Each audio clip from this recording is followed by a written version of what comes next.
Blessed day mga ka-faith. Naranasan mo na ba na yung feeling na parang may pintuan na naka-reserve lang para sa iyo?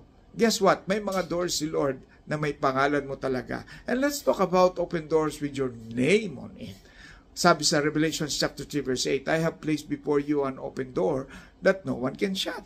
So paano natin ma-enjoy ang doors with your name on it? Let's break it down. Unang-una, every open door means new opportunities. Hindi lahat ng doors ay para sa iyo, pero yung binuksan ni Lord, exactly what you need. And speaking of that, pangalawa, may abundant favor. Kapag binuksan ni Lord, may kasamang blessing at provision. Hindi mo kailangan pilitin kasi si God ang nag-prepare. At kapag meron ng favor, pangatlo, expect miracles. Mga bagay na imposible sa tao, posible kay Lord.